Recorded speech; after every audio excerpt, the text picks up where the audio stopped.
Enlarge, go ahead, make my day. Russian President Vladimir Putin told members of the Russian media on Wednesday that if the U.S. exits the Intermediate Nuclear Forces (INF) Treaty and deploys nuclear weapons to Europe, Russia will follow suit by placing nuclear weapons off the coast of the U.S. The comments came on the heels of an announcement by Putin that a nuclear-powered, nuclear-armed unmanned submersible vehicle, essentially a giant nuclear torpedo, was nearly ready for deployment.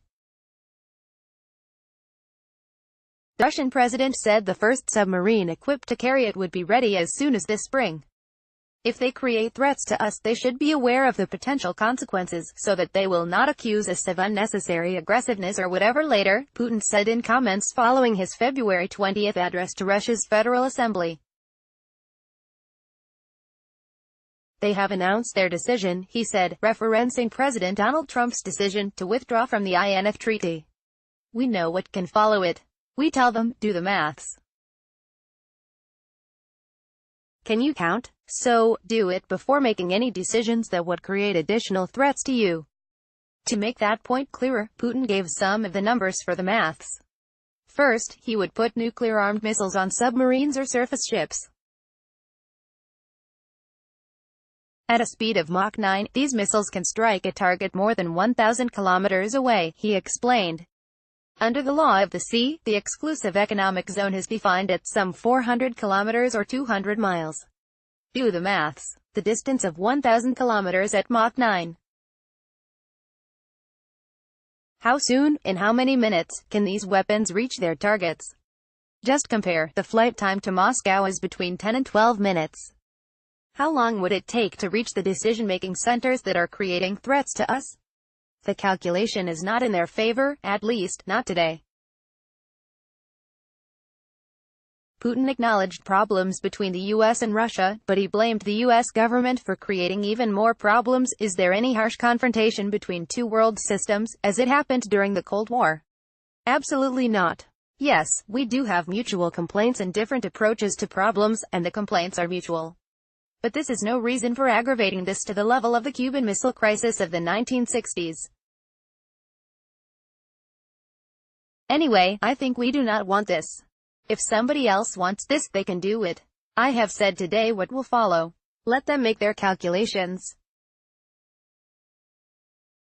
Cruise and Enlarge. The 9M729 missile container is demonstrated at the Patriot Congress and Exhibition Center, outside Moscow, Russia, on Jan. 23, 2019.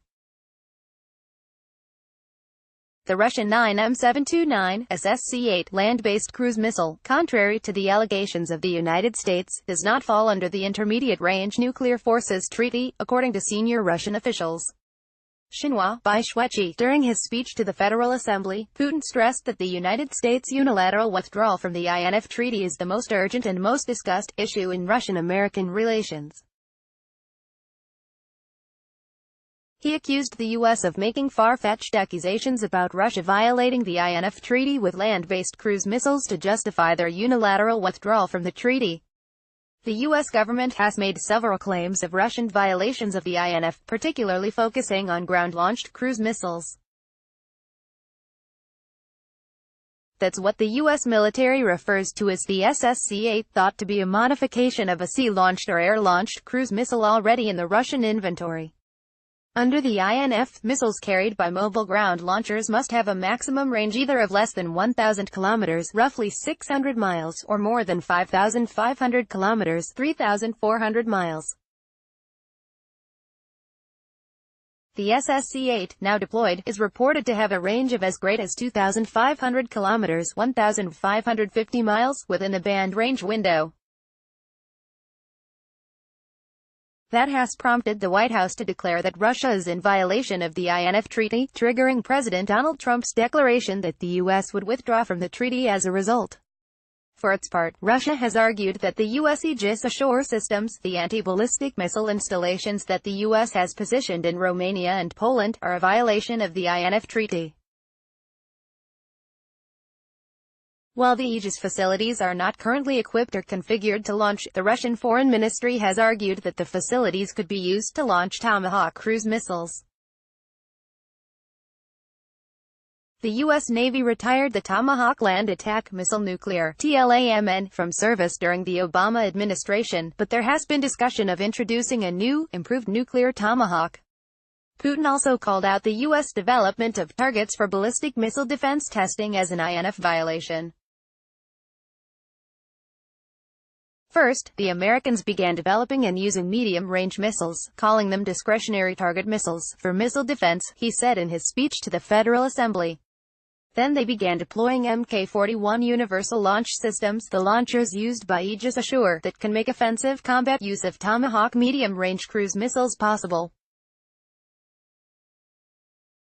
Having done everything I have just described, the Americans openly and blatantly ignored the provisions envisaged by Articles 4 and 6 of the INF Treaty. The Mk-41 containerized launchers have been in Romania for some time, he said. Why, yourself Russia's return to nuclear weapons development has in large part been a response to the U.S. exit from the Anti-Ballistic Missile Treaty, ABM Treaty, executed by the George W. Bush administration and the continued development of a ballistic missile defense by the U.S. Long-range cruise missiles are just part of the collection of apocalyptic firepower Putin's government has in development. During his Federal Assembly speech, Putin said, the Burevestnik nuclear-powered cruise missile of unlimited range and the Poseidon nuclear-powered unmanned underwater vehicle of unlimited range are successfully undergoing tests. Today we can say that as soon as this spring the first nuclear-powered submarine carrying this unmanned vehicle will be launched. The Poseidon is a fire-and-forget torpedo, an ASMIC as you can call an 80-foot-long nuclear-powered unmanned submarine with a 2-megaton nuclear warhead, a torpedo. According to a specification sheet shown on Russian television, the Poseidon has a top speed of 107 knots, 123 miles per hour, 198 kilometers per hour. According to Russian state media, the Poseidon will enter service before 2027. The Burevestnik cruise missile is, as ARS has previously reported, a whole other nightmare, a long-flying cruise missile powered by a nuclear jet engine, harking back to the U.S. SLAM program. The SLAM, which would have been powered by a nuclear ramjet, was shelved by the Kennedy administration because it was believed to be too provocative a weapon, a hypersonic, nuke-dropping cruise missile with a nuclear ramjet engine that could orbit over the ocean spewing radioactive waste until ordered to strike. And then there's the Avangard hypersonic missile system, designed to skip and glide through the atmosphere at speeds in excess of Mach 20. Our American friends invented the anti-ballistic missile defense system to safeguard against ballistic missiles, Putin said. Therefore, we had to provide an adequate, asymmetrical, but serious response. Putin compared the achievement behind Avangard to the launch of Sputnik, the first man-made satellite. This is an absolute breakthrough in terms of modern technologies and materials. This winged glider vehicle's nose section heats up to almost 3,000 degrees Celsius. I have already mentioned the chocolate-coated ice cream effect, when the vehicle flies along and melts away as it goes. Let's talk. Donald Putin emphasized that Russia does not intend to deploy such missiles in Europe first. But if U.S. deployed Tomahawks or other intermediate-range nuclear weapons get to Europe, he said, it will dramatically exacerbate the international security situation and create a serious threat to Russia because some of these missiles can reach Moscow in just 10 to 12 minutes. That would force Russia to create and deploy weapons that can be used not only in the areas we are directly threatened from, but also in areas that contain decision-making centers for the missile systems threatening us. These weapons will fully correspond to the threats directed against Russia and their technical specifications, including flight times to these decision-making centers. Putin said that no action would be taken yet to implement those plans. I do not think we need any further, irresponsible exacerbation of the current international situation, he said. But the Russian president also warned the U.S. against trying to develop additional countermeasures as a response. Our American colleagues have already tried to gain absolute military superiority with their global missile defense project, he said. They need to stop deluding themselves. Our response will always be efficient and effective.